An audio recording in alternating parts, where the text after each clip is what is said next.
Saludos, bienvenidos a Econotemas. Feliz de estar una vez más con ustedes y compartiendo en la grata compañía de mi amigo Carlos Cuello. Aquí estamos. Carlos, ¿cómo te va? ¿Te queda bien la barba? Muy bien, muchas gracias. Te queda bien la barba. Muchas gracias. Con las barbas también las ideas se transforman. Y las ideas se transforman. Así era antes. Así es, es, usted la usó. Sí. Y el Licey ganó. Está ganando el Licey en estos días. Pero bueno, eso no es el tema. El tema es, señores, que hoy vamos a hablar de, bueno, hay que ver el entorno internacional, lo que está pasando, el petróleo. En todos los sentidos, porque además el viaje del presidente es parte. El viaje del presidente, hay que hablar de eso. Sí. Hay que hablar de los préstamos, de la deuda, préstamos para la electricidad. Llegó de un solo fuetazo 2 préstamos. Uno que va a ser de 600 millones de dólares de China y uno del BID, de 400. 1.000 millones. 1.000 millones. De dólares. Que no es paja de coco. Son 50.000 millones. Sí, y el buen amigo, Celso Marrancini, tiene una tesis ahí de que hay que convertir todo esto en una zona franca. Vamos a volver con estos temas al retorno.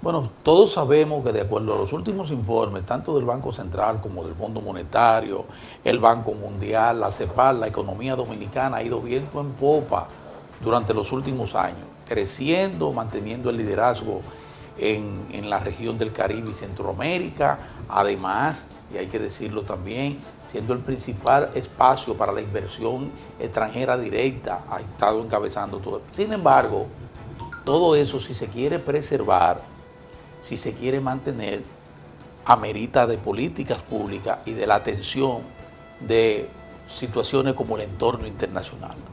Porque nosotros, como la mayoría de las economías, dependemos de ese entorno. Y el entorno ha estado dando manifestaciones preocupantes.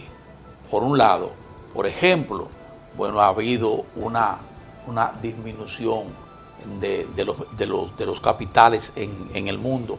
Se han frenado esos capitales en el mundo, fruto de diferentes situaciones. La volatilidad del mercado del petróleo, por un lado, las políticas monetarias financieras de los Estados Unidos y la permanente advertencia de posible guerra comercial entre China y los Estados Unidos, entre otras. Carlos, ¿cómo tú lo ves? Mira, 2 cosas infiero de lo que tú planteas. El crecimiento para nadie es un secreto, que la economía dominicana está creciendo por encima de todas las economías de la región, posiblemente entre las economías de mayor crecimiento del mundo. Ahora, cuando hay un crecimiento, no significa que no tengamos problemas. Cuando tú estás creciendo, habría que ver cuál es la base de sustentación de ese crecimiento. Así es. En qué se está sustentando ese crecimiento. Y la segunda parte, más importante aún, es cómo se está redistribuyendo el producto o el fruto de ese crecimiento. Así es. Porque esos son dos puntos nodales de la economía. Así es. Entonces, ¿hasta qué punto un crecimiento, digamos, basado en gran medida, no estoy diciendo que totalmente en endeudamiento, es sostenible en el largo plazo? Pero el crecimiento mismo de por sí en la economía puede plantear sobrecalentamiento que van a afectar, van a impactar lo que son los niveles de precio de la economía. Entonces, por eso es que el crecimiento hay que manejarlo con cierta moderación y tratar, como tú destacabas, de que sea sostenible en el mediano largo plazo. Así es. Se ha advertido mucho en el sentido de que el modelo económico, de que la tendencia de crecimiento se hace difícil garantizar una sostenibilidad en el mediano largo plazo. Así es. Y la otra parte es cómo se está redistribuyendo ese crecimiento, cómo está llegando ese crecimiento a la gente, a la población, porque ese es el objetivo fundamental de la economía. Sí. Por más que nosotros cacareemos un crecimiento, si no se está redistribuyendo adecuadamente ese crecimiento podría ser el principal estímulo para producir en la población sentimientos de levantisco, ¿no? Sí. De reclamo. Pues no estamos creciendo y porque nosotros seguimos siendo más pobres. La advertencia que hace Carlos es sana y además es consecuente con lo que ha sido un planteamiento permanente, coherente, tanto de Carlos como nuestro aquí.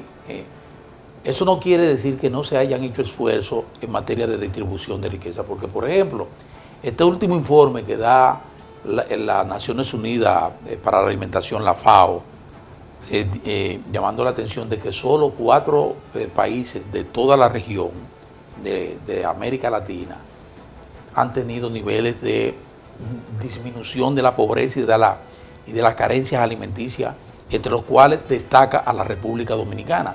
Eso es distribuir de alguna manera riqueza. No, los programas sociales también. Si usted logra disminuir la pobreza, como dice la FAO, y logra distribuir, logra reducir, como dice la FAO también, la desnutrición, usted de alguna manera está aportando. Pero eso no es todo. Hace falta mucho más. El problema de la pobreza hoy en día es que la pobreza es muy relativa. Sí. El pobre de hoy entiende, y nosotros creemos, que tiene derecho a disponer de una serie de artefactos en su casa. Sí. No es el pobre de ayer que No, con el la pobre de tinaja. ayer, no. Del pobre hoy piensa desde el vehículo hasta la televisión del primer nivel. Pero por lo menos electrodomésticos. Sí, electrodomésticos. Nevera, el televisor, o sea, las necesidades, Sí, como claro. dice la economía, son Sí. crecientes. Y los clases limitadas. medias aspiramos también muchas veces a un consumo que está muy por encima de nuestras posibilidades. Y de las que el país puede Y de las que el garantizar. país puede. Porque vamos a estar claros, cuando Sí. la clase media demanda una serie de bienes de lujo importados, en esa medida la posibilidad de que las divisas se puedan utilizar para financiar Sí. actividades productivas, materia prima, Sí. maquinaria, bienes de capital, Sí. se limitan. Se limita. Pero tú tienes ahí 2 componentes que señalabas antes de iniciar el programa, que hay que tomar en cuenta en el entorno internacional. Tú hablabas del petróleo, hablábamos ahorita del petróleo, y hablabas también de la tasa de interés, por ejemplo, de los Estados Unidos. Vamos a hablarle un poquito a la gente de eso. Sí, el petróleo tú sabes que castiga mucho a la economía dominicana cuando sube. Dependemos mucho de siempre tú lo vas a encontrar en todos los pronósticos que se hacen de crecimiento y todas las proyecciones, que los factores de riesgo, digamos, la Sí. vulnerabilidad de la economía, Sí. no va a faltar los precios internacionales Así del es, petróleo. Cuando así están es. bajos se advierte de la posibilidad de que suban. Inmediatamente. Y cuando están altos, bueno, el impacto negativo que podrían Sí. tener. Los otros días toda la proyección era muy negativa con respecto Era al muy petróleo. volátil, llegó a colocarse a 75 No, y el las barril. expectativas, Y la expectativa era que eso iba para 100. No, llegó a 80 el tipo Sí, Brent, ¿no? el Brent. Pero estamos hablando de apenas 3 o 6 semanas. Y sin embargo, ahora este fin de semana cerró. A 60. A 60. El que nosotros utilizamos como referencia, que es el WTI. Sí, sí. Por eso están bajando los combustibles en esta semana, que Sí. dicho sea de paso. Bajaron 5 billetes. Pero no solamente 5. A la gasolina. No 5, premium. perdóname. En términos relativos, El 20%. exacto. Entonces, eso es muy importante. En este caso, el petróleo ya a ese precio estaría por debajo de la última revisión que se hizo, que fue 65. 65, exactamente. Eso, lógicamente, que impacta en lo que es el nivel de precio de la economía. Claro. En la generación de energía, en el transporte. Que debe sentirse en el asunto de la tarifa, debe sentirse también en el transporte, debe sentirse también, pero mucho, como se está sintiendo, en los combustibles para y en la movilizar, cuenta corriente de la gasolina, balanza y de en la pago. cuenta corriente. Que recuérdate, nosotros en el programa anterior hablábamos de que la factura petrolera ya se había incrementado en el último reporte del Banco Central a Sí. septiembre en un 38%. Sí. Y la tendencia era que íbamos a tener que pagar, no sé todavía porque es una media, Sí. alrededor de $1.000 millones más por concepto del alza de los precios del petróleo. Un dineral. O sea, lo que llaman los analistas el cambio de una tendencia, o sea, una tendencia alcista, una tendencia bajista, ¿no? Es lo que parece que se está verificando. Pero porque fíjate lo volátil que es. es que del año pasado acá, que llegó a su pico, 76, ahora mismo es un 20%. Es un menos. 20%. Entonces, eso favorece notablemente a la Claro economía que dominicana. sí. El otro punto en el contexto de la economía internacional Las tasas de interés. es las tasas de interés en Estados En Unidos, Estados que Unidos. la FED, que es el Banco Central de Estados Unidos, decidió mantenerla. Y eso Sí. también es muy favorable para Muy nosotros. favorable, sí. Porque sin lugar a dudas que Nosotros los peligros. las alzas de tasas, cuando nosotros no tenemos préstamos con el gobierno americano, pero impactan el mercado, Claro. donde nosotros vamos a buscar los préstamos. Sí. Entonces yo creo que esos son dos noticias muy Muy favorables, favorables. que justamente son dos de los puntos vulnerables Sí. de que hablan los pronósticos de la Los economía pronósticos. dominicana. Así mismo. Y cuando regresemos, a propósito de lo vulnerable y a propósito de los préstamos, vamos a hablar de dos préstamos que han causado inquietud en el país. Uno que lo trae en la alforja el presidente de la República, que tuvo un exitazo por allá por China. Trajo China, muchas trajo cosas, incluye una muchas. gripe. No, pero trajo cosas muy positivas para el país, muchas. Pero dentro de ella trajo uno que fue 600 millones de dólares, una oferta y la posibilidad de financiamiento por 600 millones de dólares para el sector eléctrico. Y ese mismo día se anunciaba en Washington 400 millones de dólares más para el mismo sector por parte del Banco Interamericano de Desarrollo. Vamos a hablar de eso al retorno.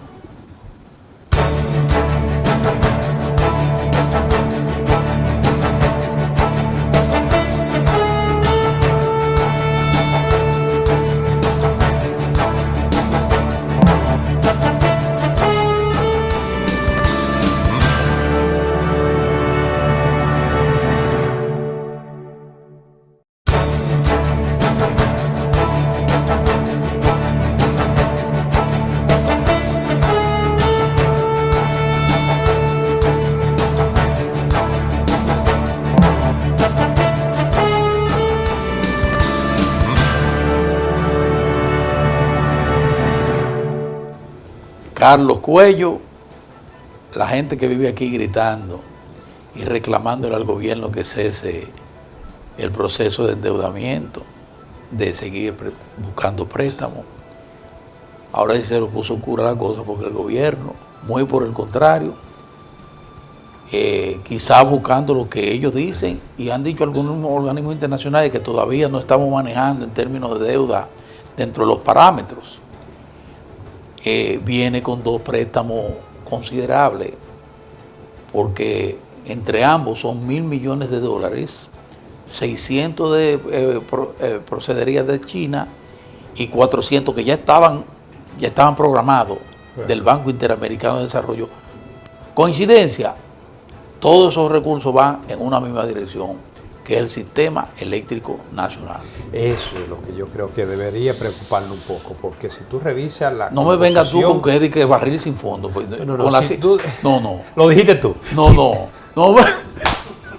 No me venga con que eso es un barril sin fondo. Tiene un poquito de eso, pero no es todo. Yo creo No, hay gran que se componente. necesita recursos para mejorar sobre todo la distribución y la pérdida. Pero mira, haciendo un ejercicio de memoria, tú y yo sabemos que dentro de lo que es esa acumulación de deuda que tiene el país, sobre todo la deuda bilateral, Está el sector eléctrico. eléctrico. Ha sido un gran Es el devorador de recursos. Es el factor uno. Y los niveles de ineficiencia no han mejorado no han significativamente. mejorado, no. Precisamente en las dos partes que dependen más del gobierno. Apenas un 10%. La distribución, que lamentablemente, aunque los generadores sean eficientes porque le dan mantenimiento a su planta y todo lo que tú quieras, Pero aún así, pero cuando esa pasa red, la distribución, a las redes, el que la paga es el que se le factura. así mismo. Entonces eso ya depende del gobierno, Sí, de las claro, redes. sí. Y lo otro, cuando pasa el cobro, bueno, yo te vendí a ti 10, si tú entregaste y no cobraste más que 8, Problema eso es problema tuyo. Entonces lo que ha pasado ahora es que se ha hecho más transparente lo que es la verdadera pérdida de la energía, ¿no? Claro. Yo pienso que si se va a conseguir reducir esas pérdidas técnicas sobre todo, Pero solo con reduciendo el la retorno... No, el lo retorno primero está que garantizado. es que reduciendo esas pérdidas técnicas tenemos otra Punta Catalina, porque se recuperarían como 600 megavatios. Y el retorno de esos Se préstamos, pierden casi 600 megavatios. No, y el retorno en la distribución. en el corto plazo ya tú tendrías recuperado lo que Sí, sería sí, ese préstamo. exactamente. Ojalá y así fuera. Yo Sí. no soy enemigo de la deuda y te lo he dicho muchas veces. Digo, por lo menos en el caso del BI, que está completamente, ya se definió bien por dónde viene el asunto. El BI ha sido muy puntual hacia dónde deben ir esos recursos.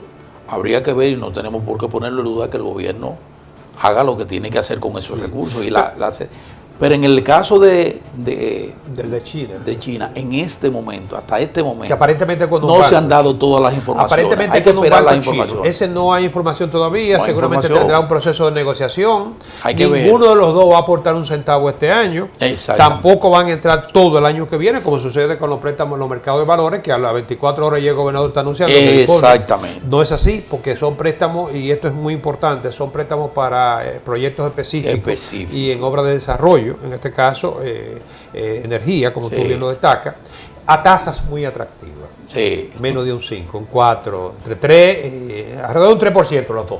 Eso es muy importante, porque esos son préstamos bilateral, con deuda bilateral, ¿no? Y a largo plazo. Desde China todavía no tenemos mayores informaciones. Y yo pienso que en lo de China no deben... Yo sé que el presidente llegó muy cansado, llegaron cansados. Pero prometieron hay que buscar lo más pronto posible que nos den detalles. Prometieron que se va a colocar por lo menos lo que son los puntos básicos, porque ya viene un contrato de negociación. Ahora, en ambos casos, los desembolsos se van haciendo. Tú sabes que el vino desembolsa. No. Desembolsa con supervisión, con reporte, con todo, ¿no? Toda la de la ley. Sí. Un reporte, como si fueran publicaciones. No sabemos en realidad si esto va a incrementar el endeudamiento en esa misma proporción, porque en primer lugar no tenemos detalle todavía si estaban contemplados en el déficit de presupuesto, ¿no? Ese tipo de financiamiento. No lo sabemos. Ojalá y así sea. Sí. Por eso pero digo, hay que de lo contrario, son $1.000 millones que habría que sumar los 1.500 aproximadamente del presupuesto y serían 2.500 millones de dólares. Pero ahí estaríamos nosotros suponiendo o especulando. Porque pero esto estoy diciendo. No tenemos la información. Pero estoy diciendo, de todos modos, sí. Hay que destacar que en el último informe de crédito público, la deuda está incrementada en un 1 y tanto por ciento. O sea, pasó el coeficiente de un 38.9 a un 40% con relación al Producto Interno Bruto. Sí. Y el incremento es de un 6.8% en lo que va del año. Esa es la tendencia que lleva el nivel de endeudamiento. Y para este año se habla de 1.500 millones, que sería un incremento neto porque es incremento por déficit de presupuesto. Muy bien. Entonces yo creo que sí, que se deben tomar la medida del lugar para evitar que esa tendencia siga incrementándose. Mira, cuando la deuda se incrementa, no obstante que el producto se incrementa, significa que su tendencia está incrementándose por encima de lo que está creciendo la economía. Yo insisto en mi postura. Yo pienso que endeudarse no es bueno. No es lo más saludable. Depende cómo tú inviertas, Sí, lo importante es, la gente necesita que se le responda a su reclamo de mejores servicios, pero para eso hace falta recursos, y si el Estado no tiene recursos disponibles a través de su fuente de ingresos, que es la presión fiscal, no puede tener, no tiene otra alternativa que no sea, primero mejorar, como debe mejorar, seguir mejorando la recaudación, evitando la evasión y la elusión fiscal y el contrabando y todo ese tipo de cosas, mejorando el gasto público muy bien, pero también apelando necesariamente a ese recurso de la economía que es. Agrégale que en la medida en que se incrementa el nivel de endeudamiento, aumenta el riesgo del país, también. Y eso, la tasa de interés en Estados Unidos se han subido 5.7, han mantenido alrededor de un 5.7 promedio. Claro. Pero, porque tú sabes que hay tasas más bajas y tasas más altas, entonces la media está por un 5.7. La tasa media anda por el 7, pero la local de un 12 bajó alrededor de un 11%. Como quieras, en ambos casos tenemos tasas altas para lo que es el servicio de la deuda, que hacen que los intereses se hayan aumentado. Hay que mantener observando de más de 300 millones. Mira, no quiero que nos vayamos, nos quedan un par de minutos. No lo he leído. La propuesta de Celso Marrón. Confieso que no he leído una propuesta que hizo don Celso. Solo sé que Carlos me dice que Celso dijo que hay que convertir el país en una zona franca. Explica eso, porque yo no lo leí, lo confié eso. Se dio a conocer lo que es un informe de competitividad del país. Ahí se utilizan, creo que son 14 variables. Sí. Y la primera que resalta es la carga impositiva. Obviamente que de la carga impositiva van a entrar lo que son los transportes, lo que es la burocracia, que todo frena. Tiene que ver con carga impositiva, incluyendo el tiempo para hacer los pagos, los trámites burocráticos, la aduana, todo eso. Desaduanización. Que va acorde con lo que son los factores que se utilizan a nivel internacional para determinar el famoso índice de competitividad. Y algunos de ellos también coinciden con lo que es el Doing Business del Banco Mundial. Sí. Entonces, Esa publicación destaca como el primer elemento, con una ponderación creo que de un 18%, lo que es la carga impositiva. Fíjate que cuando tú comparas la industria nacional con la industria de zona franca, Le lleva la milla. sí, y cuando tú buscas en las exportaciones, en el sector externo, Sí, el le peso lleva- que tienen las sí. exportaciones de zona franca Sí. es el 55% Sí, de las ¿verdad? exportaciones. Es terrible, sí. Entonces yo creo que nosotros deberíamos aprender de esa dualidad. ¿Por qué?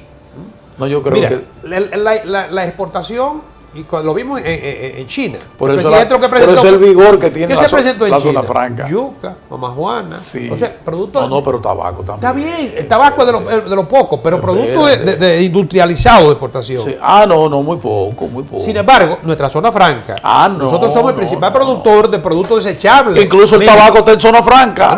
exacto. Pero por eso el tabaco es, El tabaco está buscando las facilidades. por eso es competitivo. Por eso es competitivo. Y además, Ah, pero por eso es que Celso dice, vamos a convertir este país en una zona franca. es que el gobierno va a sacrificar impuestos, pero yo no dudo que el país salga ganancioso como una potencia exportadora. No vamos a ser potencia exportadora No. mientras tengamos Esa carga, traba. porque las exportaciones de un país no son dadas a pagar los impuestos No, claro al que país no, que claro le que no, compra. así es. Bueno, pero vamos a darle seguimiento. Está interesante, está todo esto interesante, hermano. Pórtate bien, no te quites la barba, pollito. No te lleves de... Voy a hacer una encuesta. No te lleves de- Ya comencé con el voto tuyo, que es un No, voto no, no. ponderado. Yo quisiera dejar, lo que pasa es que yo soy lampiño, la barba no me crees, si no me la, para No. no estar todos los días con esa... Pero el voto tuyo vale mucho, porque si el voto tuyo y el voto mío Ya no cuentan, compite. ya. Ah, bueno. Muy Eso bien. es mayoría. Señores, nosotros nos vemos en una próxima ocasión. Hasta entonces. Bye bye.